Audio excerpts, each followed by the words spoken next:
Ok, listo.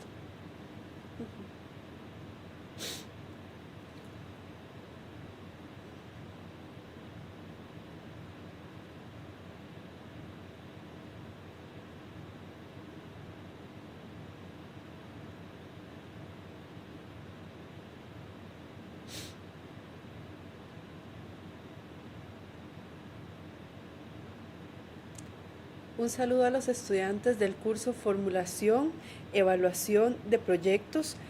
Soy Andrea Vázquez y soy la tutora del curso. Bienvenidos a esta segunda teletutoría. En esta segunda teletutoría vamos a abordar contenidos del módulo 4 y del módulo 5 que les van a permitir tener insumos para mejorar la tarea que tienen que presentar del módulo 4 y para la tarea que es un seguimiento en el módulo 5. O sea, la lógica es que la tarea del módulo 4 y la del módulo 5 vengan a complementarse con los contenidos.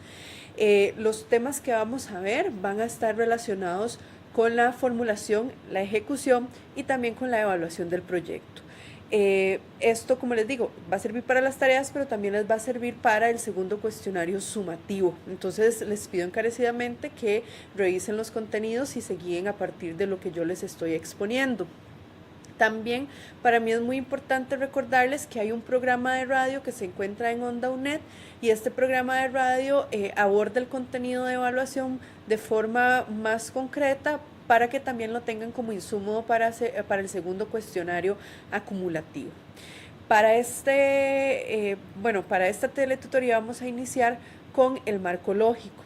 El marco lógico es una herramienta que nos va a permitir formular, ejecutar y evaluar proyectos. Entonces vamos a trabajar a partir de esta metodología. Esta metodología es una herramienta que facilita el proceso de conceptualización, diseño, ejecución y evaluación de proyectos. La idea de esta metodología, que la vamos a tener con las siglas MML, es que el énfasis de los proyectos va a estar dado por la orientación de los objetivos. O sea, los objetivos de mi proyecto son los que van a tener un papel central en la formulación.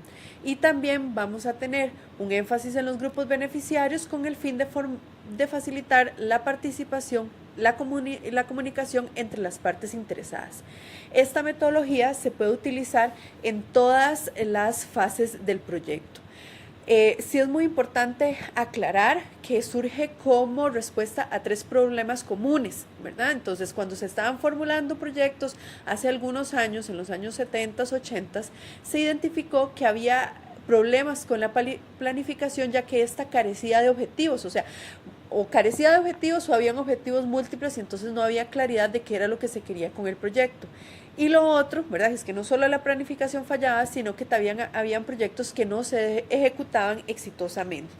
De modo que no había una imagen clara de cómo va a lucir el proyecto y entonces cómo se tenía que evaluar, porque entonces si no sabía qué era lo que el proyecto iba a producir, ¿cómo iba a evaluar yo si hubo un cumplimiento o no de estas metas? Entonces, surge esta metodología, ¿verdad? Que lo que viene a traernos es una terminología uniforme que facilita la comunicación y trata de reducir ambigüedades, entonces todos vamos a manejar el mismo lenguaje, ¿verdad? Nos da una especie de formato que sí va a variar de acuerdo a cómo se tropicaliza en cada uno de los institutos y nos va a dar también un temario analítico común para elaborar el proyecto y el informe del proyecto como tal, y también nos va a permitir una interpretación de riesgos. Entonces, cuando nosotros vamos a trabajar a través de la metodología del marco lógico, vamos a tener un machote, por así decirlo, ¿verdad? Donde nosotros vamos a poder insertar los objetivos, las metas y los riesgos que el proyecto va a tener. Además, esta metodología nos va a acortar los documentos de forma considerable. Un documento de un proyecto no tiene que ser una tesis o una tesina, ¿verdad? Tiene que ser algo sumamente concreto, que todo el mundo encuentre la información lo más accesible posible y que ésta pueda ser compartida y utilizada de forma oportuna. También, como les digo, bueno, me adelanté ahí, se suministra información para organizar el plan de ejecución del proyecto, la puesta en marcha, el monitoreo y la evaluación. Y va a ser una estructura, que lo vamos a ver, que es la matriz del marco lógico, que en un solo cuadro nos va a resumir la información más importante del proyecto. En este sentido es importante lo que señalamos ahí en la diapositiva. La metodología del marco lógico es diferente a la matriz del marco lógico. Cuando yo aplico una metodología del marco lógico, es todo lo que estoy trabajando, ¿verdad? Como ustedes han visto en las lecturas, que vamos a identificar un proyecto, que vamos a identificar los grupos beneficiarios, ¿verdad? Y todo ese proceso, ¿verdad? Más un llenado de una matriz, me va a dar por resultado esta matriz del marco lógico, que me va a permitir resumir los elementos esenciales del proyecto. Entonces, la matriz del marco lógico contempla el análisis del problema que les acabo de mencionar, el análisis de las personas involucradas, una jerarquía de los objetivos, que lo vamos a ver más adelante, y vamos a seleccionar una estrategia de implementación óptima. O sea, cuando yo busco las alternativas de solución al problema que se me presentó en el proyecto, yo voy a elegir aquella que sea más factible, más viable, que se ajuste a las necesidades que el proyecto pretende satisfacer. Y por ende, como resultado, vamos a tener la matriz del marco lógico, que es un producto, ¿verdad? Y lo que va a hacer es resumir qué pretende hacerse con el proyecto, cuáles son los subpuestos claves, cuáles son los insumos, cuáles son los productos, y nos va a permitir también ir monitoreando y evaluando el proyecto conforme se va ejecutando, no a posteriori, sino que va a ser un proceso durante. La matriz del marco lógico entonces se va a resumir en una tabla de 4 hileras y 4 columnas en la que vamos a resumir aspectos claves del proyecto, y vamos a tener una relación de causa y efecto basada en la cadena de resultados y en la jerarquía de los objetivos. O sea, vamos a definir diferentes tipos de objetivos. Unos objetivos van a ser de actividades, otros van a ser de productos más concretos, y vamos a tener objetivos más amplios que van a contribuir al proyecto de desarrollo del país, por decirlo de alguna manera. Sí es muy importante que en las dos lecturas que ustedes tienen para el módulo 4 podemos ver, si ustedes profundizan en los textos, ¿verdad? Que son textos de consulta, para si en algún momento ustedes tienen que ya diseñar algo en sus centros de trabajo, pueden utilizar la consulta, los dos textos, ustedes se van a dar cuenta que hay diferentes formatos. Y entonces, a pesar de que hay diferentes formatos, ¿verdad? De cómo se le nombran algunas cosas, la metodología es la misma y nos va a permitir identificar los elementos en cada uno de estos. Otro punto que es beneficioso para la matriz del marco lógico es que esta se usa en la ejecución, el seguimiento y la evaluación. Si yo defino claramente mi matriz, los insumos, los medios de verificación, no voy a tener que trabajar más adelante en un esquema o en una plantilla de evaluación, porque voy a tener el cuadro del marco lógico, o sea, la matriz del marco lógico, que me va a servir como este insumo. Yo sé que ahorita tal vez puede sonar un poco complicado, pero vamos a ir profundizando en esto para que ustedes tengan mayor claridad. Aquí sí, así se vería una matriz del marco lógico. Entonces, la primera columna que yo les voy a señalarles aquí con el mouse, si ahí lo ven, ¿ok? En la primera columna, ¿verdad? Tenemos los objetivos. Esta va a ser la columna de objetivos.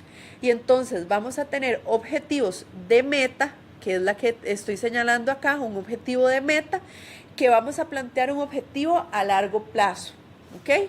Entonces, es un objetivo que no necesariamente lo voy a alcanzar al culminar el proyecto, sino que voy a trabajar. O sea, mi proyecto va a contribuir hasta que esta meta se cumpla. Después tenemos, en el segundo punto, ¿verdad?, un objetivo de efecto directo, que este es el resultado concreto del proyecto, ¿verdad? Entonces, ¿qué quiero lograr con el proyecto? Y luego tenemos objetivos de productos, que yo lo que voy a establecer aquí son cuáles son los bienes, servicios, o sea, cuáles son los resultados directos, inmediatos que voy a dar. Y finalmente voy a tener un objetivo de actividad, que es decir cuáles son las tareas que voy a tener que implementar. ¿Por qué les llamamos objetivo? Porque se van a estar redactando en forma de objetivos. Entonces, realizar un taller, producir 100 consultas, por ejemplo, ¿ok? En la segunda columna tenemos los indicadores, que es lo que les estoy señalando acá. Y los indicadores, como bien su palabra lo indica, lo que me van a hacer es indicarme cómo voy a medir el cumplimiento del objetivo que yo establecí. Entonces, el primer objetivo que voy a tener, el primer indicador que voy a tener para el objetivo de meta van a ser indicadores de impacto. Y estos pueden ser quali o quanti. Y lo que vamos a medir el progreso en relación a la meta. Entonces, por ejemplo, si yo lo que quiero es contribuir a reducir la mortalidad infantil, por ejemplo, en un proyecto de salud, entonces el indicador de impacto va a ser reducir en un 5% la tasa de mortalidad infantil en un determinado cantón, en un determinado tiempo. ¿Ok? Sí, es muy importante establecer esto, porque los indicadores tienen que estar en tiempo y en espacio, pero más adelante lo vamos a profundizar. Después, en la segunda fila de la segunda columna, tenemos los indicadores de efectos. Aquí se los estoy señalando con el mouse. Y vamos a medir el progreso en relación a los efectos directos, ¿verdad? Entonces, si yo quiero producir 10 talleres, entonces el indicador va a ser la cantidad de talleres producidos en un tiempo determinado, ¿verdad? O el porcentaje. Y luego tenemos los indicadores de productos. Se me pierde el mouse. Vamos a ver. Aquí está. Los indicadores de productos, donde vamos a medir el progreso en relación a los productos, a los bienes y servicios que vamos a presentar. Y el último indicador, aquí lo que vamos a poner son los materiales y los recursos necesarios para la ejecución de las actividades. Entonces ahí voy a poner recursos humanos, recursos materiales, insumos, incluso inversiones que yo voy a tener que ocupar para poder realizar la actividad. La tercera columna tiene que ver con los medios de verificación. Estos medios de verificación me van a decir dónde y cómo obtener la información. Quiere decir, más sencillo, fuentes de información. Entonces, si yo voy a medir en el impacto, ¿verdad?, lo de la mortalidad infantil, entonces yo voy a poner revisión de las estadísticas en salud de la Caja Costarricense del Seguro Social, por poner un ejemplo, ¿verdad? Entonces, voy a decir dónde voy a ir a buscar esa información. Lo mismo ocurre con los indicadores de efecto, con los medios de verificación de los efectos y con los medios de verificación de los productos. Ahí yo tengo que decir, ahí puedo poner facturas, puedo poner observación de campo, puedo poner cualquier elemento que me permita a mí verificar que estoy cumpliendo el indicador. Y finalmente, en esta columna de medios de verificación, en la parte de actividades e insumos, aquí voy a poner los costos de los recursos y actividades y fuentes de información. La última columna que tenemos son la de hipótesis o supuestos. Y aquí se puede entender esto como cuestiones que hay que considerar. O sea, qué factores externos que escapan al control del proyecto son necesarios para cumplir los resultados. Y así necesariamente, ¿verdad? O sea, entonces, ¿qué voy a necesitar para cumplir este producto? ¿Qué voy a necesitar para cumplir este efecto? ¿Qué voy a necesitar para cumplir esta meta? O sea, vamos, que si yo cumplo lo que está más abajo, voy a alcanzar el siguiente peldaño y así voy a seguir alcanzando hasta llegar al indicador de meta. Ustedes me van a disculpar, pero esta semana he estado un poco enferma, entonces si me escuchan ahí un poco jalando mocos, qué vergüenza, ¿ok? Luego, entonces, para poder construir la tablita que yo les estoy señalando, esta matriz del marco lógico, vamos a tener la etapa de la planificación, digamos, de la matriz o de la metodología del marco lógico. Entonces, la metodología se divide en dos etapas. Uno, la identificación del problema y las alternativas de solución, y aquí lo que estamos haciendo, ¿verdad?, es analizar la situación problemática que hemos identificado y vamos a crear una visión de la situación deseada y vamos a seleccionar aquella estrategia que sea óptima, ¿verdad?, o que sea la más oportuna, la más pertinente para el problema que nosotros estamos realizando. Aquí vamos a realizar 4 tipos de análisis que ahorita los vamos a ver. Y la segunda etapa es la planificación, donde ya nosotros vamos a trabajar en la idea del proyecto y la vamos a operativizar y ejecutar. Y aquí es donde vamos a empezar a iniciar con la matriz del marco lógico. Por razones obvias, ¿verdad? En el curso nosotros no vamos a ejecutar, pero vamos a llegar a la etapa de diseñar una matriz de marco lógico, porque una vez diseñada la matriz ya tendríamos que poner fecha para iniciar con el arranque del proyecto. Entonces, en la etapa 1, ¿verdad? Que se llama identificación de alternativas, del problema y alternativas de solución, vamos a tener un proceso de planificación donde vamos a realizar 4 análisis. El primero de ellos es un análisis de los involucrados, un segundo análisis que es el análisis del problema, vamos a definir objetivos y vamos a definir cuál es la estrategia más óptima o las estrategias para resolver el problema. Entonces, el primer análisis es el análisis del involucrados. Como su palabra, como su nombre lo indica, nosotros vamos a, primero que nada, analizar cualquier persona, grupo, comunidad, actor político que sea susceptible de tener un vínculo con el proyecto. Y no importa si está a favor o en contra, porque aquí interesa saber quiénes son las personas que nos pueden colaborar y quiénes son las personas que nos pueden echar para abajo el proyecto.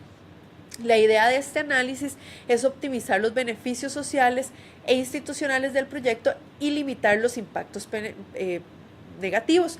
Vamos a aprovechar, ¿verdad?, el potencial de aquellas personas con intereses coincidentes o complementarios. Entonces, si nosotros nos acercamos a una comunidad porque queremos desarrollar un proyecto, vamos a la asociación de desarrollo, vamos al consejo municipal, vamos a la caja, las instituciones que estén ahí, para saber si ese problema que nosotros queremos subsanar a través de un proyecto ya ha sido objeto de otros proyectos o de otras iniciativas y qué ha pasado con esas iniciativas, para ver si podemos articular esfuerzos, si podemos eliminar resistencias, porque tal vez hay gente que a veces no quiere que se intervenga en un determinado problema y podemos tal vez convencerla, mercadear un poco la estrategia, ¿verdad?, para que se sumen al proyecto que estamos realizando o que por lo menos no sean un obstáculo, ¿verdad? Y como eso es lo que dice el último punto, que es disminuir la oposición de aquellas personas con intereses opuestos al proyecto y conseguir el apoyo de los indiferentes. En este análisis de involucrados es importante identificar a las personas con interés que pueden beneficiar directa o indirectamente el proyecto. Vamos a investigar roles, ¿verdad? Es un rol de apoyo, es un rol de conflicto, es un rol de indiferencia, es un rol esencial que yo necesito pasar por esa persona para que el proyecto se realice. Tiene poder esa persona, porque hay veces que hay un poder relativo, ¿verdad? Hay un poder que está dado por la comunidad, o hay veces que es un poder político, una autoridad institucional, y la capacidad de participación de las personas o de estos involucrados. Vamos a identificar la posición de cooperación o conflicto frente al proyecto y vamos a diseñar estrategias en relación a esto. Vamos a interpretar estos resultados y vamos a definir cómo pueden ser incorporados en el diseño. Esto no se presenta necesariamente en el informe de proyecto, ¿verdad? O sea, este análisis no es algo que yo tenga que necesariamente escribir como si fuera un ensayo, ¿verdad? O sea, yo simplemente voy a enlistar las personas que están involucradas y las voy a acomodar, ¿verdad? Puede ser que yo me haga un cuadrito donde ponga personas que sean actores claves, personas que están en oposición, para yo tenerlas ahí como una bandera roja, ¿verdad? Una alerta para tenerlas observando, ¿verdad? O para dónde tengo que empezar a conversar con ellos para poder evitar que haya muchas resistencias, y cuáles son las personas indiferentes que también tengo que, ¿verdad?, que tener. ¿Cuántos involucrados? Eso va a depender, o sea, qué tan exhaustiva sea esa lista, eso va a depender de la magnitud del proyecto y lo que nosotros nos estén pidiendo y de cuánto tengo que yo garantizar que las cosas se den de la mejor manera. Pero sí, es importante siempre que por lo menos el análisis sea exhaustivo. Luego tenemos el análisis del problema. Aquí vamos a analizar el problema, las causas y los efectos. Y lo vamos a hacer a través de una estrategia, una herramienta que yo les voy a presentar aquí ahorita más adelante. Entonces, el primero es, yo me tengo que preguntar, ¿cuál es la situación o los problemas principales de determinada comunidad, de determinada zona donde yo voy a intervenir? Okay, yo puede ser que utilice un diagnóstico y vaya a una comunidad para hacer un listado de los 5 problemas prioritarios. de esos 5 problemas prioritarios voy a elegir uno, ¿verdad? Entonces, de ese problema voy a identificar, ¿verdad?, cuál es el problema central, porque yo puedo decir la drogadicción, ¿verdad?, es un problema, pero va a ser la drogadicción por consumo de marihuana, va a ser la drogadicción por consumo de opiáceos, o sea, de qué va a ser el problema de la drogadicción, o si tiene que ver con el tráfico, ¿verdad? No necesariamente tiene que ser que sean focos de consumo, sino con el tráfico, la producción, el traslado, el trasiego, o sea, ¿cuál es el problema? ¿Verdad? Tengo que tener mucha claridad. Y vamos a también a definir qué produce ese problema y cuáles son las causas del problema detectado. Yo tengo que enlistar un problema, entonces a ustedes ahí en una de las instrucciones de la tarea le piden que identifiquen el problema. El problema se identifica generalmente en una oración, ¿verdad? O sea, en un párrafo de máximo 3 o 4 líneas, ¿verdad? O sea, generalmente un problema bien clarito es una oración de un párrafo, de una línea o de 2 líneas. Entonces yo voy a poner el problema de la drogadicción, del consumo de drogas por parte de los jóvenes en Barrio San José, por decirlo de alguna manera, durante el 2018. Entonces, el problema de consumo de drogas en los jóvenes habitantes del barrio San José durante el 2018. Ese es mi problema. Tengo claramente cuál es el problema, que es el consumo de drogas. Tengo quiénes son el actor involucrado principal, que son los jóvenes, y tengo la delimitación en tiempo. Una vez que tengo claramente este problema identificado, vamos a construir un árbol de problemas y vamos a revisar la validez y la integridad del árbol para asegurar que las causas representen causas y que los efectos representen efectos. El problema central tiene que estar claramente definido y las relaciones causales, ¿verdad? Estas relaciones de causa y efecto tienen que estar correctamente expresadas. Entonces, por ejemplo, aquí dice recordemos, pero en realidad no lo hemos visto, ¿verdad? Tengo un árbol de problemas, igual aquí les voy a ir señalando, ¿verdad? Yo defino aquí como mi problema central en verde la alta accidentalidad de los automotores. Entonces, un alto índice de accidentes de vehículos. ¿Ok? Esto es un ejemplo tomado de un libro que podemos irlo mejorando en algún, ¿verdad? Podemos irlo puliendo un poquito, ¿verdad? A este problema yo le tendría que poner el lugar y le tendría que poner el año. Y entonces voy a definir cuáles son las causas, ¿verdad? Estas que estoy señalando en morado son las causas del problema, que son como las raíces del árbol. Entonces, ¿qué provoca alta accidentalidad en los automotores? La imprudencia de los conductores, ¿verdad? Dentro de unas causas. ¿Qué puede ser también? Que hayan vehículos en mal estado. Este es un ejemplo de un proyecto para una compañía de servicio de autobuses. Entonces, el ejemplo era que había un problema que enfrentaba esta empresa, es que había una alta accidentalidad, o sea, las unidades chocaban a cada rato, entonces había que hacer un proyecto. Entonces, vamos a primero identificar el problema, que fue este que les digo, alta accidentalidad de los automotores, y empezamos a ver las causas.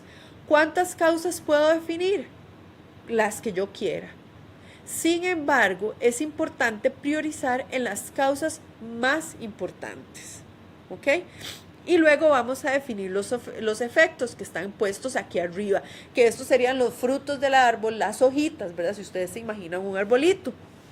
Entonces, si hay un accidente en un bus, lo que va a ocurrir es que los pasajeros llegan tarde, ¿verdad? Que hay alta frecuencia de lesiones y muertes, que hay una imagen de la empresa desmejorada y que la empresa va a tener, por supuesto, pérdidas económicas. Lo ideal, que aquí no está, por ejemplo, en este árbol, es que para cada causa exista una consecuencia. O sea, que haya esa relación, que si yo digo, hay imprudencia en los conductores, el efecto de este directo va a ser la alta frecuencia de lesiones y muerte, ¿verdad? Y que si hay vehículos en mal estado, entonces la empresa va a tener altas pérdidas económicas porque van a tener que invertir recursos. Puedo establecer subcausas y puedo establecer subefectos. Todo va a depender de qué tan exhaustivo quiero yo que tenga el análisis. Pero puedo definir, por ejemplo, para un proyecto, de 3 a 5 causas y de 3 a 5 efectos, que yo creo que es algo que está siendo manejable.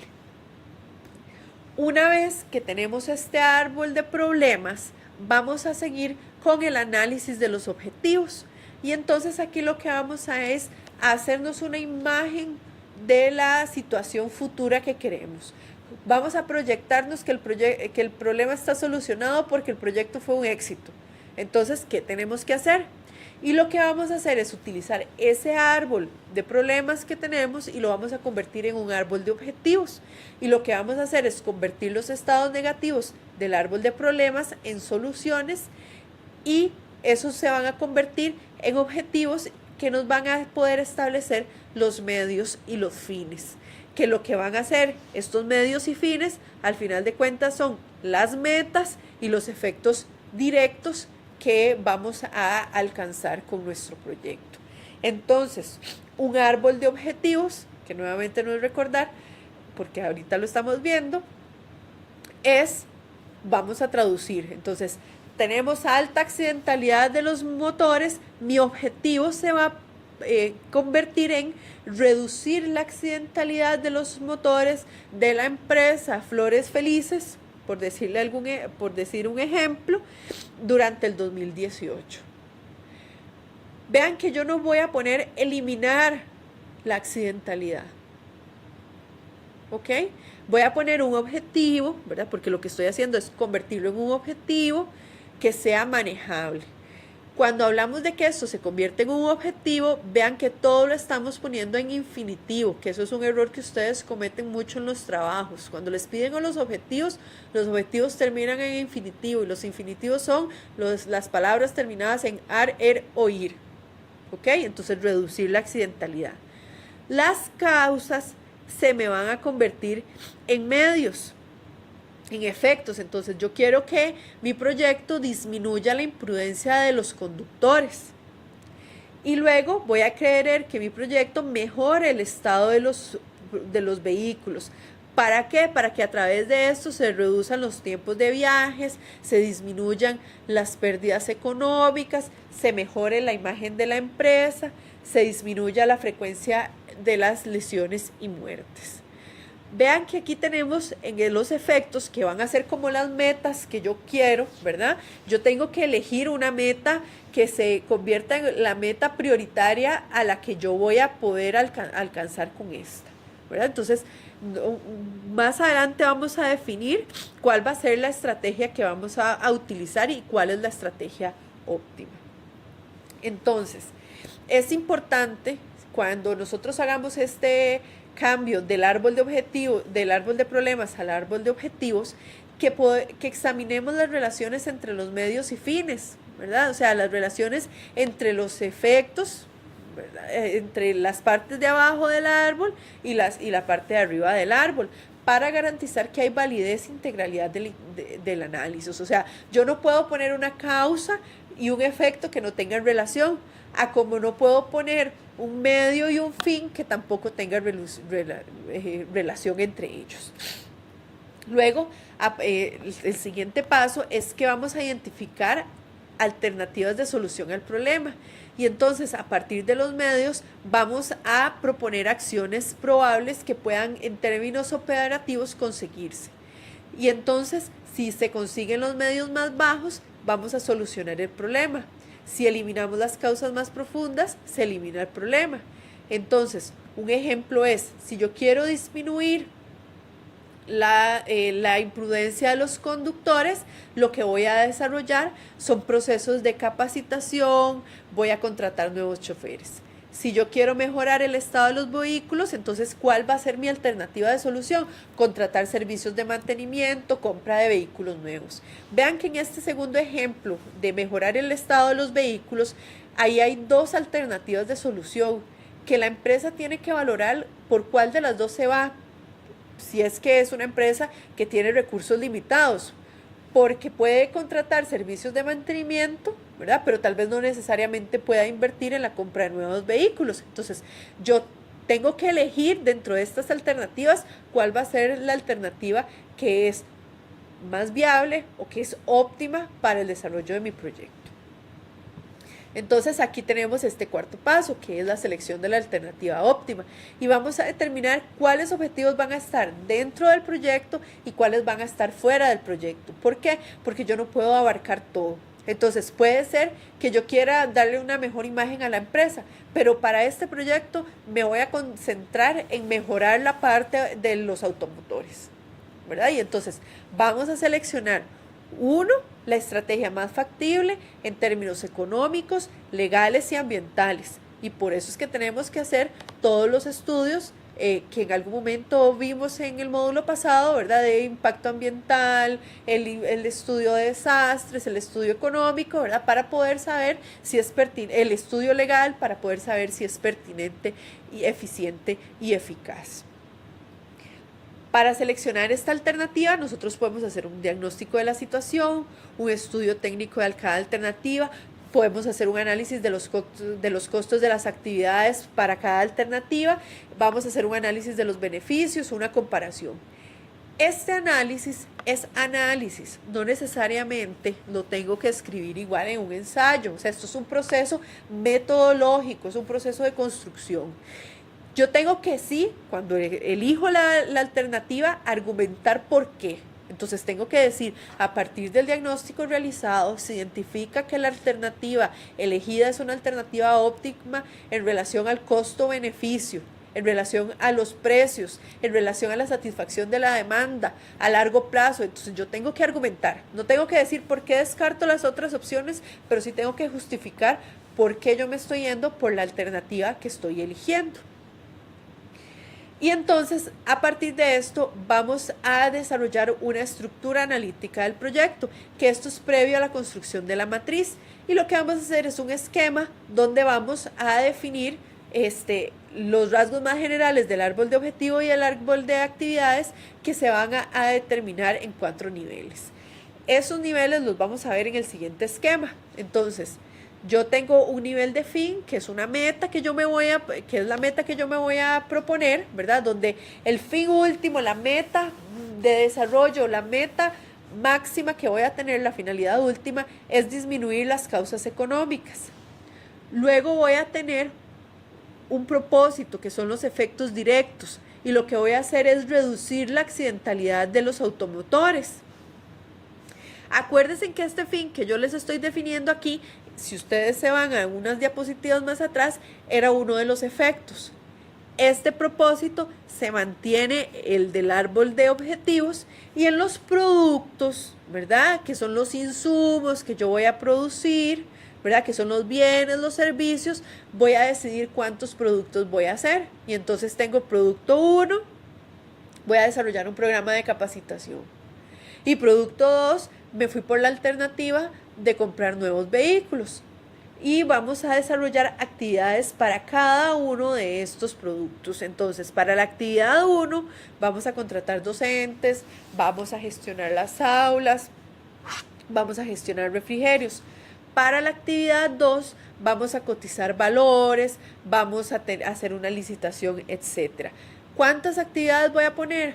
Entre más detalladas las actividades, mejor, porque esos son elementos que me van a permitir a mí tener un control sobre el proyecto e ir haciendo como un checklist, ¿verdad? Una lista de cotejo donde yo puedo ir dándome cuenta si las actividades que son necesarias para alcanzar este producto se están realizando. Bueno, entonces, vamos de nuevo a hacernos algunas preguntas para que ustedes tengan mayor claridad de cómo llenar la matriz. Entonces, aquí necesito que recuerden muy bien la matriz. Entonces, la primera columna era la de los objetivos. Entonces, para definir el objetivo de meta, yo necesito preguntarme por qué el proyecto es importante para los beneficiarios y para la sociedad.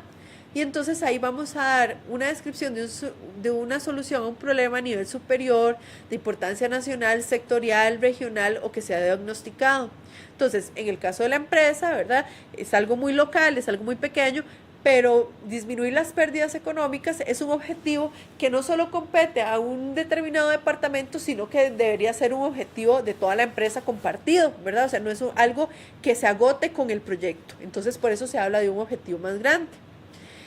Cuando estamos hablando de proyectos sociales o de proyectos económicos, ¿verdad? O proyectos país, este objetivo, esta meta, obedece al desarrollo de políticas de desarrollo, valga la redundancia, del Plan Nacional de Desarrollo, o de la Política Nacional del Adulto Mayor, o de la Política Nacional de Salud. Y este objetivo de meta nos va a ayudar a establecer el contexto en el que el proyecto encaja y describe el impacto a largo plazo. La meta como tal, o el objetivo de meta, no implica que el proyecto en sí mismo va a ser suficiente para lograrla. Tampoco implica que va a se va a alcanzar después de que el proyecto esté en funcionamiento. Es una meta a largo plazo que va a contribuir a la operación del proyecto. Y recordemos la meta que nosotros teníamos, que era disminuir las pérdidas económicas por accidentalidad. ¿Ok? Ese es el primer objetivo. El segundo objetivo son los objetivos de efectos indirectos. Entonces vamos por la columna 1, fila 2 de nuestra matriz. Los efectos indirectos, la pregunta es ¿por qué el proyecto es necesario para los beneficiarios? Y aquí lo que vamos a describir son los cambios de comportamiento o resultados esperados al final del periodo de ejecución. Aquí lo que vamos a establecer es una hipótesis sobre qué debe ocurrir a consecuencia de producir y utilizar los insumos, los productos que vamos a trabajar. Y muy importante, el título del proyecto debe surgir directamente de esta definición de los efectos directos. Como son hipótesis, el logro de esta hipótesis está fuera del control de la gerencia del proyecto, pero sí es muy importante, ¿verdad?, que si yo produzco claramente las actividades y los productos, voy a poder alcanzar este efecto directo. Y hay una responsabilidad de producir, pero son otras personas, ¿verdad?, los que están a cargo de la ejecución del proyecto, quienes tienen que activar los productos. Entonces tenemos un ejemplo aquí que es reducir la accidentalidad de los motores. Esta responsabilidad quiere decir que yo como gerente del proyecto diseño el proyecto, pero ¿quién tiene que producir los productos? Los operarios, por decirlo de alguna manera, los colaboradores de la empresa. Entonces ahí se traslada la responsabilidad y cuando yo enlisto cuáles son los insumos, cuáles son las actividades, esto me va a permitir a mí tener esa lista de saber quién es el responsable de hacer cada una de las cosas. Vamos con el tercer objetivo, la tercera fila de la primera columna de nuestra matriz del marco lógico. Aquí vamos a tener productos, entonces la pregunta clave es ¿qué va a entregar el proyecto? Aquí puede ser obras, estudios, servicios de capacitación específicos, qué cosas quieren que se produzca el proyecto con el presupuesto que se le asigna. Y tenemos que tener claro que cada producto tiene que ser necesario para lograr el efecto directo. O sea, la cantidad de productos que yo diseñe tienen que estar en relación a la cantidad de efectos directos que el proyecto haga. Si ustedes me preguntan a mí, yo diría establecer un objetivo de meta, un objetivo de efecto directo y ahí ya yo me iría pensando en 2 o 3, ¿verdad? Objetivos de productos. Pero si yo hago 2 objetivos de efectos directos de la columna anterior, no puedo pretender que solo voy a tener un objetivo de producto porque tiene que haber una relación proporcional entre cada uno de ellos. Y cada uno tiene que ser necesario para lograr los efectos directos y si los efectos directos se producen, se va a lograr la meta. Entonces, en el ejemplo, ¿verdad?, uno de los productos que tenemos para lograr la meta, que era reducir la accidentalidad en los automotores, vamos a tener como producto programa de capacitación o bien la compra de nuevos vehículos. Ahí me pasé. Luego vamos con las actividades. La pregunta clave de esta última fila de nuestra primera columna es ¿qué vamos a hacer? Y aquí lo que vamos a hacer es identificar aquellas tareas o aquellas actividades que las personas ejecutoras, los más operativos, tienen que llevar a cabo para producir cada producto y que van a implicar aquí el uso de recursos. Es importante, como les dije, una lista detallada de las actividades y que lo ideal es que estén en orden cronológicos y agrupadas por producto. Esto es como una trampa en el sentido de que la matriz no debe incluir todas las actividades. Pero vea, yo he visto en la institucionalidad pública tantas cosas que si uno a veces no es lo suficientemente detallado, a la gente se le olvida. Y la gente dice, no me dijeron, no lo escribieron. Entonces, entre más exhaustivo y más detallado, para mí es mejor. Yo peco de tal vez hacer de bastante estructurada en algunas cosas. Entonces, aquí yo voy a establecer como ejemplo, elaborar un plan de capacitación y contratar docentes. Entonces, nos vamos a dar cuenta aquí que nuestra matriz tiene una lógica vertical. Entonces, las actividades especificadas para cada componente son necesarias para producir el componente. Esto se los voy a explicar con la siguiente diapositiva, mejor dicho. Entonces, las actividades que tienen aquí son necesarias para producir estos productos. Estos productos son necesarios para producir estos efectos. Estos efectos son necesarios para alcanzar esta meta. Yo no puedo alcanzar esta meta si no cumplo con cada uno de los peldaños anteriores. Entonces hay toda una relación. Como hay una relación a nivel de los indicadores, a nivel de los medios de verificación y a nivel de las hipótesis o supuestos. ¿Ok? Vamos a trabajar en la fila 2 ahora. En la columna 2, perdón. Acuérdense, columna 2, indicadores. Entonces, de forma general, los indicadores van a presentar información necesaria para determinar el progreso hacia el logro de los objetivos y entonces tenemos indicadores, podemos agruparlos en indicadores de metas y efectos, indicadores de productos e indicadores de actividades. Para los indicadores de metas y efectos, aquí necesitamos establecerlos en términos de cantidad, calidad y tiempo. Si yo establezco cantidad, no necesariamente establezco calidad. Entonces tengo que cumplir cantidad y tiempo o calidad y tiempo. Y tenemos que especificar en el caso de la cantidad cuál va a ser el monto mínimo, ¿verdad?, necesario para concluir que el efecto directo se ha logrado. Este monto mínimo tiene que ser capaz de medir el cambio y tiene que obtenerse a un costo razonable, preferiblemente de las fuentes de datos existentes. Entonces, los indicadores tienen que estar relacionados también en función de los medios de verificación, porque yo no voy a inventarme un índice, no me voy a inventar una tasa, no me voy a inventar una estadística, si yo puedo sacar indicadores a partir de lo que ya la institución o la empresa tenga vigente. Y en los proyectos sociales a veces es necesario utilizar indicadores indirectos. Entonces, un indicador cualitativo, ¿verdad?, puede ser a partir de una escala de Likert o puede ser a través de la percepción de una encuesta de percepción de las personas. O sea, pueden ser el grado de satisfacción, inclusive cómo los vamos a ir expresando, ¿verdad? No en términos de cantidades, sino en términos del salto cualitativo que pueda darse en relación a la situación, si fue satisfactoria la resolución del problema o no. Lo ideal y lo que las instituciones generalmente piden son indicadores cuantitativos, que significa decir la cantidad, ¿verdad? Entonces voy a producir 10 talleres en el primer semestre, 20 talleres para todo el año, por ejemplo.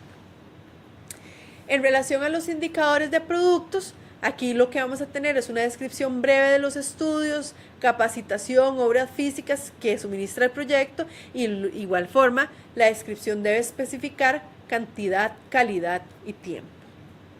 Y luego tenemos los indicadores de las actividades. Aquí vamos a indicar el presupuesto del proyecto. Ese es el indicador que va a estar en esta fila y se presenta por conjunto, o sea, no tiene que ser un presupuesto de cada actividad, sino yo digo que el proyecto me va a costar 10 millones de colones, entonces yo pongo ese monto. Después voy a tener otra matriz donde voy a establecer cuál es el desglose de ese presupuesto que yo estoy estableciendo. ¿Cómo hago yo para darme cuenta si los indicadores están bien? Bueno, los indicadores de meta deben ser medida del resultado de tener los efectos en operación y tienen que medir lo que es importante. O sea, un indicador que no me mida lo que yo estoy buscando no tiene razón de ser. Entonces, porque eso ocurre, ¿verdad?, en las instituciones públicas y uno lo puede ver en los proyectos país. También tengo que verificar que todos los indicadores estén especificados en términos de cantidad, calidad y tiempo, ¿verdad? Ya les dije, cantidad y calidad es uno u otro, ¿verdad? Y los indicadores tienen que estar para cada nivel de objetivo, tienen que ser diferentes. Yo no puedo tener un mismo indicador para filas diferentes, ¿verdad? Tienen que cada uno medir algo específico y tienen que, los insumos, en el caso del último, tienen que ser suficientes para llevar a cabo las actividades identificadas. Ahora vamos con la tercera columna, que son los medios de verificación. Aquí vamos a trabajar con las fuentes que nos permitan obtener la información acerca de los indicadores. Sí es importante también no producir nuevas fuentes, sino que yo utilice las que ya estén. Y sí es importante también que no todos los medios de verificación tienen que ser estadísticos, pueden ser facturas, por ejemplo, entonces de compra de insumos, pueden ser observaciones de campo, pueden ser bitácoras, pueden ser actas, ¿verdad? Entonces, ¿qué medios de verificación existen? Se produce ya la empresa o la institución naturalmente que me pueden ayudar a mí a verificar que los indicadores se están produciendo. Y la producción de productos, ¿verdad? Y este es un tip, se puede verificar mediante una inspección visual o con los recibos presentados. Dentro de la matriz del marco lógico también hay una lógica horizontal, que va a haber una lógica donde hay una relación entre el objetivo, el indicador y los medios de verificación. Entonces, los medios de verificación son necesarios y suficientes para obtener los datos requeridos para el cálculo de los indicadores. Y los indicadores definidos permiten hacer un buen seguimiento al proyecto y evaluar adecuadamente el logro de objetivos. Así se expresaría la lógica horizontal. Entonces, este medio de verificación es suficiente para medir este indicador y este indicador me permite evaluar el cumplimiento de la meta. Estos indicadores son indicadores de evaluación que si yo los hago de buena manera y los hago concienzudamente, me van a servir para tener un esquema o un protocolo de evaluación del proyecto. Y tenemos la última columna, que son las hipótesis. Aquí es importante entender que cada proyecto comprende riesgos de diferentes tipos. Y entonces el riesgo se va a expresar como una hipótesis que debe ser cumplida para avanzar al nivel siguiente de la jerarquía de objetivos. Entonces, cuando hablamos de hipótesis, hablamos de riesgos descritos en forma positiva. Entonces, una hipótesis va a describir un riesgo por medio de un enunciado de forma positiva de las condiciones que se han de cumplir para que el proyecto pueda lograr sus objetivos. Entonces, el riesgo es la situación de seguridad en el país empeora. Entonces, el ejemplo va a ser, o la hipótesis es, la situación de seguridad se mantiene estable. Entonces, un ejemplo de hipótesis o un ejemplo de riesgo es, se siguen produciendo accidentes por la impericia de los conductores. Entonces, los conductores asisten al programa de capacitación, interiorizan los conocimientos y mejoran sus formas de conducción. Entonces, esa sería la hipótesis que yo estoy planteando. Entonces, el razonamiento es el siguiente. Si vamos a llevar a cabo las actividades indicadas y ciertas hipótesis se cumplen, entonces si las hipótesis de la fila más abajo de esa columna se cumplen, vamos a poder producir los productos indicados. Si las hipótesis de los productos se cumplen, vamos a poder alcanzar el efecto directo del proyecto. Y si las hipótesis del efecto directo del proyecto se cumplen, vamos a lograr la meta ulterior del proyecto que hemos definido. Entonces, yo sé que las hipótesis puede ser algo raro, pero es pensar en situaciones que tienen que cumplirse para poder alcanzar, o sea, el escenario ideal del proyecto para poder alcanzar cada uno de los peldaños de consecución de la meta. Entonces, aquí tenemos un ejemplo de nuestra matriz. El objetivo de meta, tenemos disminuir las pérdidas económicas por accidentalidad. Nuestro efecto directo es reducir la accidentalidad de los automotores. El producto es que vamos a comprar vehículos nuevos y una de las actividades que les pongo aquí como ejemplo, que no son exhaustivas, es un ejemplo, es cotizar los valores de esos vehículos nuevos. Un indicador es que la tasa de lesiones baja en un 40% y lo vamos a hacer a través de una estadística de la Caja por Accidentes de Tránsito. Un objetivo indicador del efecto directo es que la accidentalidad es reducida sobre la línea base. Entonces yo defino una línea base que el año pasado tuve 100 accidentes, que esa es mi línea base, entonces vamos a disminuir por lo menos en un 40% esos indicadores, ¿verdad? La cantidad de accidentes, y aquí vamos a ver las estadísticas oficiales del MOP o de la empresa. Como producto vamos a definir la compra de vehículos nuevos, y los indicadores es que el 50% de los vehículos de la empresa sean nuevos para el primer año de ejecución del proyecto. Y el medio lo vamos a establecer a través del registro de proyecto. Y luego tenemos las actividades. Entonces aquí lo que vamos a poner es el costo, los 10 millones por vehículo, por ejemplo. O vamos a poner como medio de verificación el proyecto. Entonces, el registro financiero del proyecto o el presupuesto, los vales de caja, etc.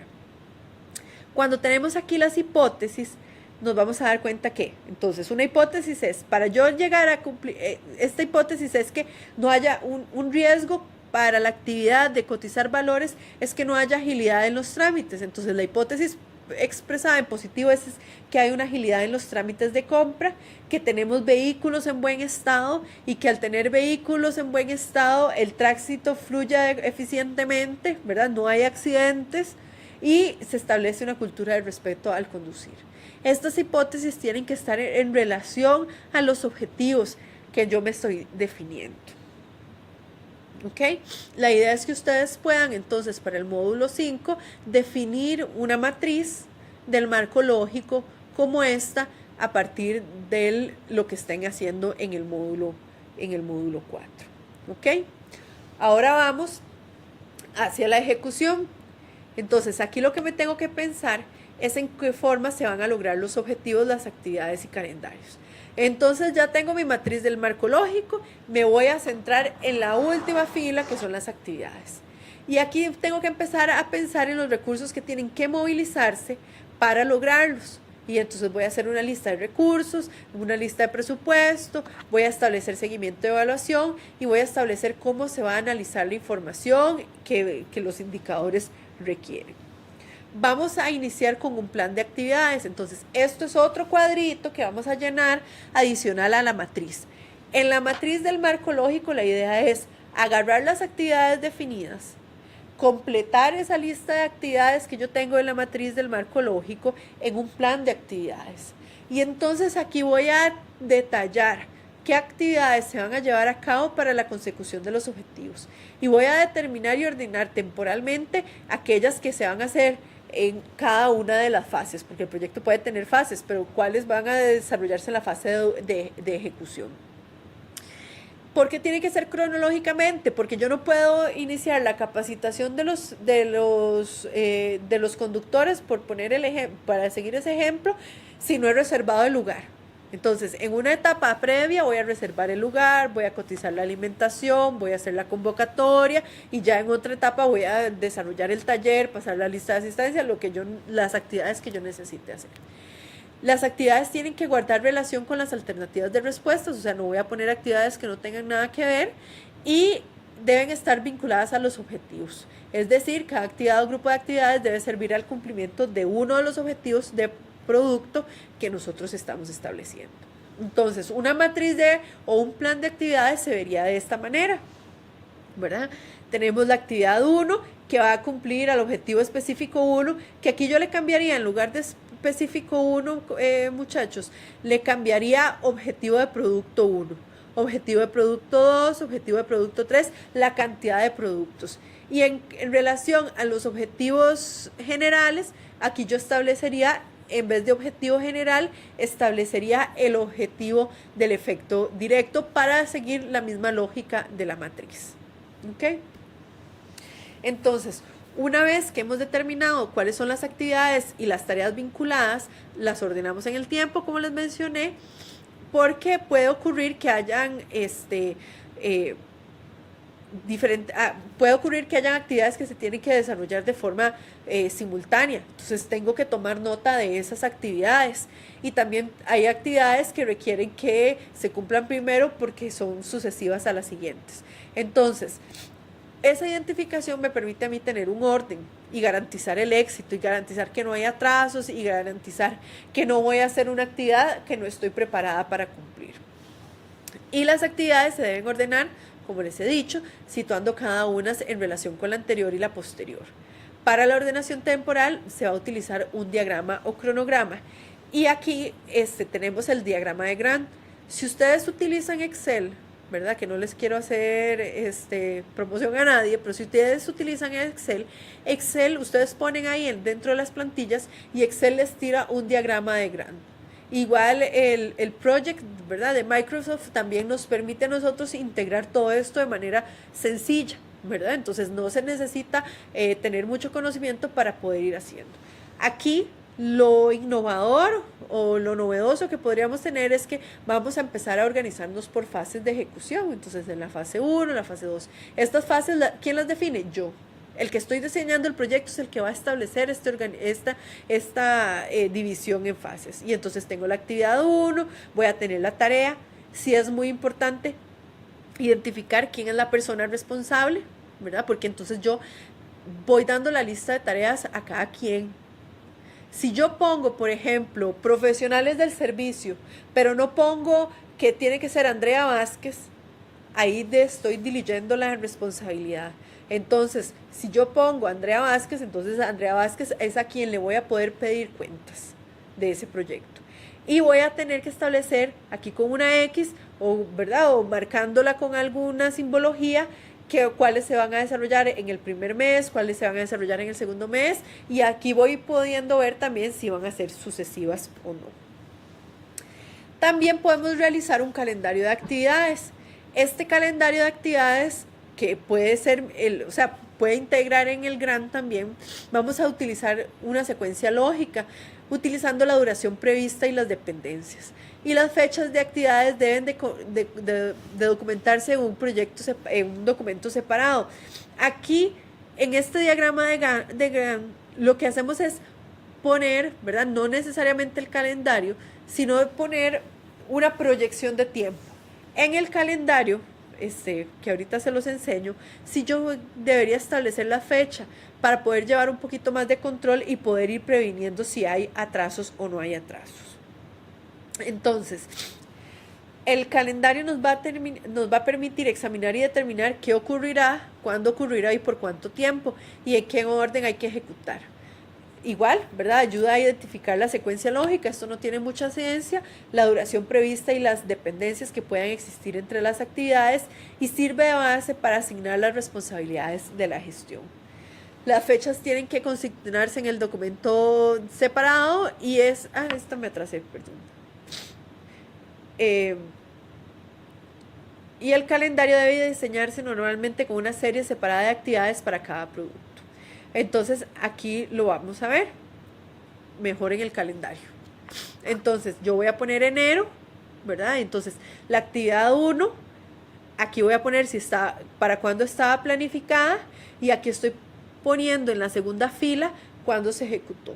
Esto me permite a mí ver esas desviaciones y estas secuencias. Entonces, si esta actividad 1 era necesaria para pasar a la actividad 2, ya yo sé que el inicio de la actividad 2 se va a atrasar porque estoy atrasada en la ejecución de las actividades de acuerdo a la planificación, y puedo ir corriendo. O también puedo ir apurando a la gente para ver cuáles se pueden hacer de forma simultánea para ir cumpliendo con los tiempos. ¿Ok? El nivel de detalle del calendario de actividades va a depender de la naturaleza y de la escala del proyecto. Aquí es importante que a nivel de planificación tiene que ser indicativa, pero conforme avance el proyecto, sí es muy importante ir completando, ¿verdad?, los tiempos, las fechas, para tener ese adecuado registro. Eso nos va a también servir de insumo para la evaluación, para identificar cuáles fueron los obstáculos, las limitaciones, los atrasos. Entonces, si yo llevo un calendario de actividades y puedo llevar este control de actividad planificada o de actividad ejecutada, yo voy a tener elementos de análisis para la evaluación y para poder argumentar el porqué de las desviaciones y para poder justificarlas.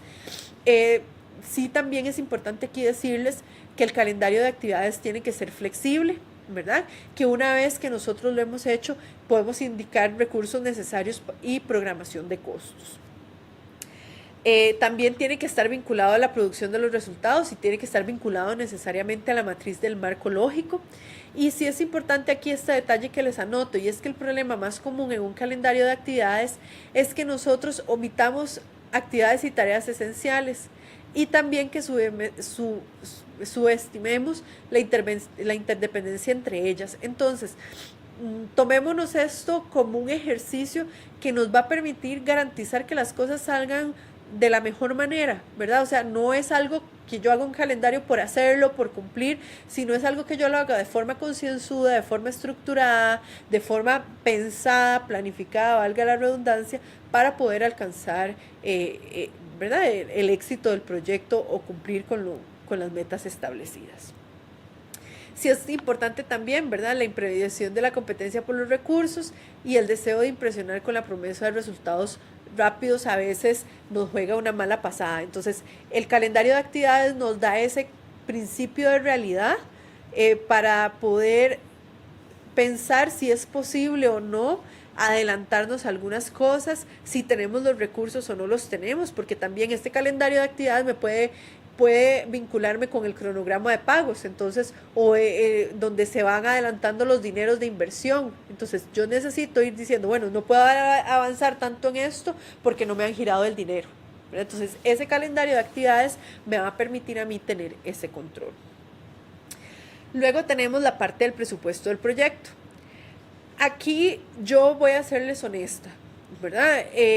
Un buen presupuesto tiene que tener un análisis de costos, y aquí yo creo que uno en las instituciones tiene que ser muy claro de que hay gente especializada en esto y tiene que pedir ayuda, ¿verdad?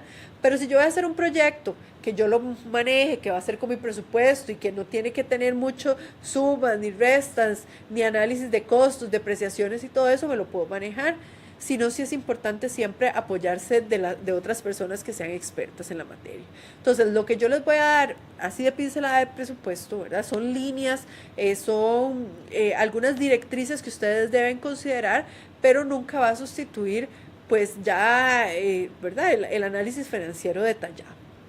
Entonces, en el presupuesto de un proyecto, y si es un proyecto pequeño, ¿verdad?, es un proyecto que yo voy a realizar en una institución, yo voy a estimar las condiciones de operación y los resultados. Y entonces el presupuesto me va a expresar a manera de plan, ¿verdad?, la gestión de los recursos a lo largo del tiempo, ¿verdad? Y estos recursos pueden ser humanos, pueden ser financieros, pueden ser de insumos. Y sí es importante también identificar que hay diferentes presupuestos, ¿verdad? Hay presupuestos de gastos y hay presupuestos de ingresos. Entonces, nosotros tenemos que tener claridad de acuerdo a cómo se financia la determinada empresa o cómo se financia la determinada institución en la que nosotros estamos desarrollando, para saber qué tipo de presupuesto es el que nosotros vamos a utilizar. Generalmente se utiliza un presupuesto de costos, es decir, yo establezco los costos que me va a costar, valga la redundancia, cada una de las actividades. Sí es muy importante que para cuando yo realice un presupuesto cumpla con estas características. La primera de ellas es que sea realista. Entonces yo no voy a inventar que una caja de leche me cuesta 20 colones cuando yo no sé, o sea, que yo sé que eso no cuesta, ni tampoco le voy a poner 100,000 colones, ¿verdad? Entonces tiene que estar, yo no puedo inventar el costo de las cosas, tengo que por lo menos empezar a indagar y preguntar, ¿verdad?, y hacer cotizaciones y buscar proformas para poder tener un estándar de cuánto es el precio de determinado producto en el mercado. Tiene que ser flexible, ¿verdad? O sea, yo tengo que darme cuenta que lo ideal sería que mi presupuesto esté tan bien hecho que yo gaste exclusivamente lo que yo presupuesté, pero también tengo que darme cuenta que puede haber que haya momentos en los que yo me ahorre algún dinero y haya momentos en los que por las condiciones del mercado tenga que invertir más. Entonces tengo que presupuestar jugando esas variables. También tiene que ser eficiente, o sea, que yo tengo que tratar de realizar con la menor cantidad de recursos la mayor cantidad de actividades. Entonces tengo que hacer un uso óptimo de los recursos. tiene que ser integral, contemplando todos los aspectos del proyecto y tiene que estar equilibrados, porque no voy a tener, de acuerdo al un proyecto pequeño, un presupuesto muy alto, ¿verdad? Entonces, el proyecto y el presupuesto o el impacto del proyecto tiene que ir en proporción al costo del proyecto. La regla básica de un proyecto, de un presupuesto, perdón, es asegurar que todos los recursos y costos estén necesarios para cada una de las actividades estén registrados. Y aquí tiene que haber una relación clara y directa entre el presupuesto, las actividades, los recursos y los costos reflejados en el marco lógico. Un presupuesto me va a poder ayudar a verificar si el plan de proyecto se ajusta a la realidad, porque vamos a calcular los costos estimados y la financiación que se va a necesitar. Aquí sí es importante, ¿verdad? Saber que para poder pedir financiamiento de un determinado proyecto, yo tengo que estar elaborando el presupuesto. Nadie me va a dar dinero si yo no voy a tener claridad en qué lo voy a invertir y cómo lo voy a invertir y qué insumos voy a utilizar. Y el presupuesto es un apoyo vital para el seguimiento y evaluación del progreso de los proyectos. ¿Okay? Cuando aquí les mencionaba a ustedes calcular los costos estimados, puede ser que en una institución yo no tenga que hacer costos de inversión, entonces que yo utilice las mismas instalaciones que tenga, pero eso es parte de un presupuesto, ¿verdad? Entonces eso es un insumo que, si bien es cierto, tal vez no me va a implicar, ¿verdad?, poner dinero, yo tengo que considerar eso como parte de mi proyecto. Pensar si tengo que dar cuota de mantenimiento, si tengo que pagar los recibos, si tengo que pagar la luz, si tengo que pagar algún adicional, ¿verdad? La alimentación, el recurso humano, los salarios, etc.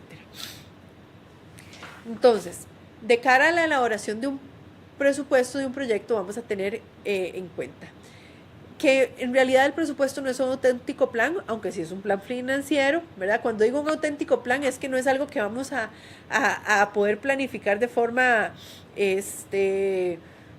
precisa, pero sí tiene que ser lo más cercano posible. Y va a constituir la expresión cuantitativa de los recursos necesarios para el desarrollo de las actividades planificadas. Aquí vamos a recoger la estimación de los gastos y los ingresos previstos, y vamos a buscar que haya una relación equilibrada entre gastos e ingresos. De forma específica vamos a recoger, ¿verdad?, las inversiones que vamos a realizar, porque vamos a hacer un presupuesto de inversiones. A ver, me enredo acá un poco. Entonces, el presupuesto, vamos a recoger gastos e ingresos previstos. Como les dije en la diapositiva anterior, hay diferentes tipos de presupuestos. Entonces yo voy a hacer mi presupuesto de gastos, ¿verdad? Y también puedo tener un presupuesto de ingresos para saber cuándo me va a entrar el dinero, ¿verdad? Lo ideal o en un proyecto pequeño es que solo voy a tener el presupuesto de gastos. También es importante, ¿verdad?, que si yo voy a tener costos, que tengo que diferenciar entre los costos de inversión, que es lo que yo necesito hacer antes de que el proyecto se esté ejecutando, y cuáles son los costos que voy a tener de operación, que son los costos que voy a tener durante el periodo de ejecución del proyecto. Y tengo que separarlo. Entonces hay un presupuesto de inversión y hay un presupuesto de operación. Los puedo integrar en uno solo, pero sí tengo que tener claridad que la forma en que se van a gastar estos insumos van a ser diferenciadas y en diferentes etapas del ciclo de vida del proyecto.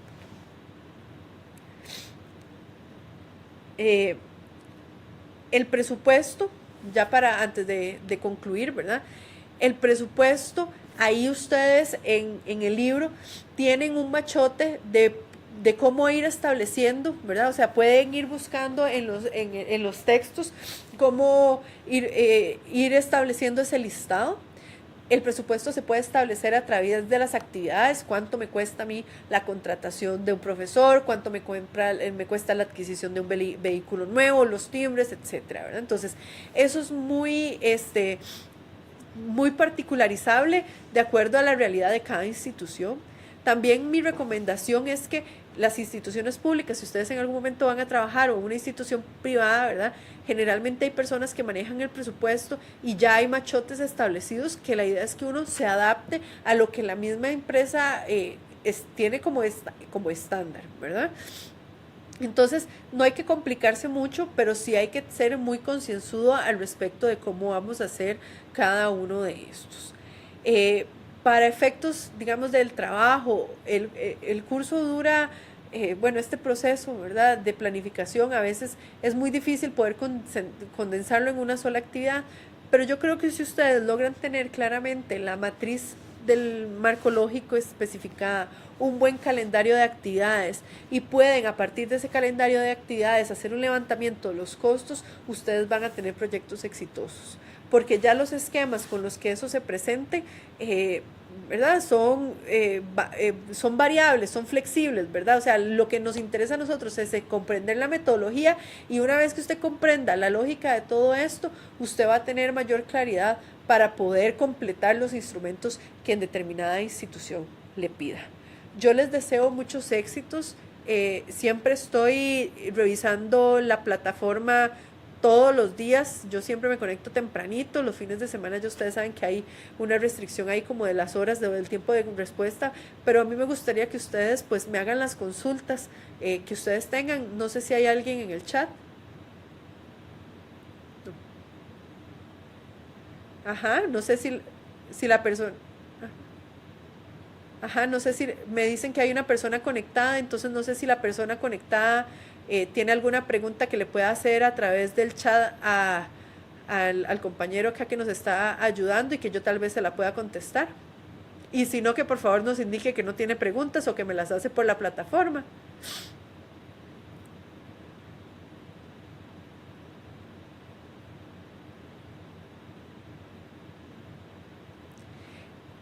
Aquí mientras esperamos el documento del Mideplan, creo que es un buen insumo que ustedes puedan revisar ya fuera de la lógica del curso, el documento de Mideplan, porque Mideplan, ¿verdad?, el Ministerio de Planificación Económica es el que rige la forma en que las instituciones públicas y estatales van a realizar sus presupuestos y su planificación. Entonces yo creo que sí es importante que ustedes se consulten ese documento.